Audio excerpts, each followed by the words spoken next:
تو علامہ صاحب رمضان مبارک کی فضیلت کے بارے میں ارشاد فرمائیں کہ اللہ تبارک تعالیٰ کے پیارے محبوب علیہ الصلوۃ والسلام نے رمضان مبارک کی کس طریقے سے عظمت و شان بیان فرمائی؟ اعوذ باللہ من الشیطان الرجیم، بسم اللہ الرحمن الرحیم، الصلاۃ والسلام علیکہ یا سیدی یا رسول اللہ وعلی آلہ وصحبہ یا سیدی یا حبیب اللہ۔ مشکوٰۃ شریف صفحہ نمبر 173 حدیث نمبر 1965 میں حضور نبی کریم علیہ الصلوۃ والسلام نے اس کی عظمت و شان کے بارے میں فرمایا کہ اس مہینے میں جو صاحب ایمان ہے جی جی وہ کسی ایمان والے کا روزہ افطار کروائے گا، اس کے لیے 3 اجر ہیں۔ اچھا، ماشاء اللہ۔ نمبر 1، اس کے لیے اس کے گناہوں کی بخشش ہے۔ کیا بات ہے، سبحان اللہ سبحان اللہ۔ نمبر 2، اس کی گردن جہنم کی آگ سے آزاد ہوگی۔ سبحان اللہ، کیا بات۔ اور نمبر 3، اس کو روزے دار کو جو وہ روزہ کھلوا رہا ہے اس کو اتنا ہی ثواب ملے گا جتنا روزے دار کو ملے گا، اس میں کوئی کمی نہیں کرے گا۔ کیا بات ہے، سبحان اللہ، ماشاء اللہ۔ یہ 3 انعام نبی کریم علیہ الصلوۃ والسلام نے ارشاد فرمایا کہ اس بندے کو اچھا، ملے گا۔ جو روزہ افطار کرواتا ہے اس کو اتنا ہی ثواب ملتا ہے جتنا جو ہے روزہ رکھنے والے کو ملتا ہے؟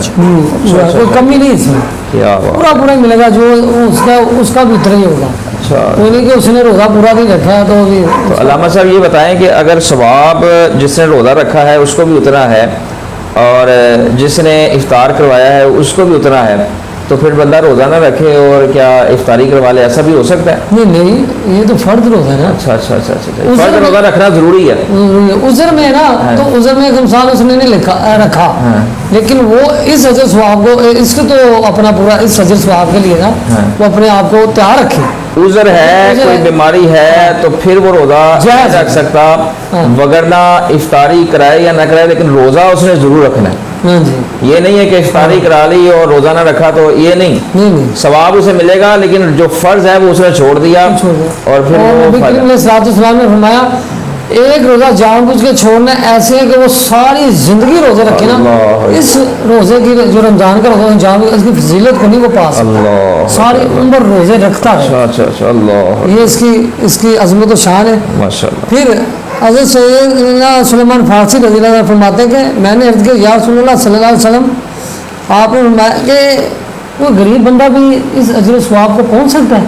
اچھا، اب طاقت تو نہیں، ظاہر ہے ہر بندے کو اتنی طاقت نہیں رہی ہے، تو پھر حضور نبی علیہ الصلوۃ والسلام نے ارشاد فرمایا جو ایک کھجور سے ماشاءاللہ، ایک گھونٹ پانی سے اور ایک گھونٹ دودھ سے بھی جو روزہ کروائے گا اس کو بھی اللہ تعالیٰ یہ اجر و ثواب۔ سبحان اللہ، کیا بات ہے، کیا بات ہے، اس کے لیے بھی یہی ہے۔ اچھا، ہاں، پھر اس کے بعد کوئی سیر ہو کے بندے کو کھانا کھلا دے، جی پیٹ بھر گیا جی ماشاءاللہ بڑا ہوا ہے، وہ بہت ہی خوش ہوا، جب وہ سیر ہو گیا تو حضور نبی کریم علیہ الصلوۃ والسلام نے کیا شاید فرمایا کہ اللہ تبارک و تعالیٰ اس کو میرے حوض کوثر سے ایسا سراب کرے گا کہ پھر اسے پیاس ہی نہیں لگے۔ اللہ اکبر۔ کسے جو روزے دار کو افطاری کے بعد پیٹ بھر کر کھانا کھلائے اس کو یہ نام ملے گا، اللہ اکبر، پھر وہ اس کو پیاس ہی نہیں لگے گی۔ کیا بات ہے۔ اور یہ علامہ صاحب وہ خوش نصیب ہوں گے کہ جنہیں حضور پاک صلی اللہ علیہ وآلہ وسلم کے حوض کوثر سے پانی ملے، خوش نصیب انسان ہو۔ بالکل۔ اور پھر آپ نے فرمایا کہ وہ سیر ہو گیا، پھر یہاں تک کہ وہ جنت میں داخل ہو جائے۔ کیا بات ہے، جنت میں بھی داخل ہو جائے گا۔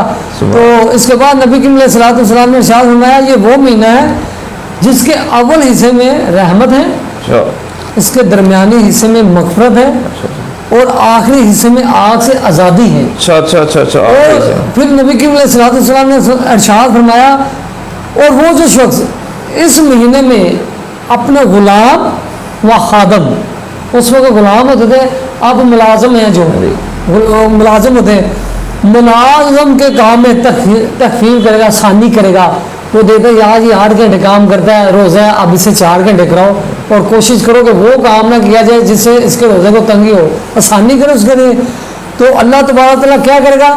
اللہ تبارک و تعالیٰ اسے بخش دے گا اور اسے جہنم کی آگ سے رہائی کیا بات، اور آزادی عطا فرمائے. کیا بات ہے. یعنی کہ جو اپنے ملازموں سے زیادہ کام لیتے ہیں وہ کام لے، جو زیادہ ڈیوٹی لیتے ہیں وہ کم ڈیوٹی کر دیں تو اللہ تبارک و تعالیٰ ان کی بخشش فرما دے گا. کیا بات ہے، اور پھر اس کی آزادی بھی. کیا بات ہے. یہ سارے انعام جو ہے حضور پاک صلی اللہ علیہ وسلم کے صدقے سے اللہ نے عطا فرمایا. کیا بات ہے. آپ نہ ہوتے تو نہ رمضان تھا، کیا نہ کوئی بات. عید تھی، نہ کوئی کچھ، نہ آپ آئے تو یہ عظمت و شان ملی اور لوگوں کو اس کی فضیلت کا پتہ چلا.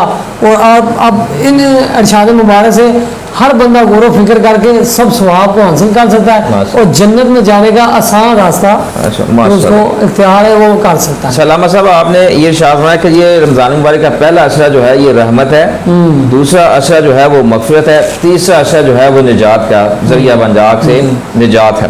تو پہلے عشرے کی ناظرین کرام جو دعا ہے وہ یہ ہے ربی اغفر وارحم وانت خیر الراحمین. اے میرے رب مجھے بخش دے، مجھ پر رحم فرما، تو سب سے بہتر رحم فرمانے والا ہے.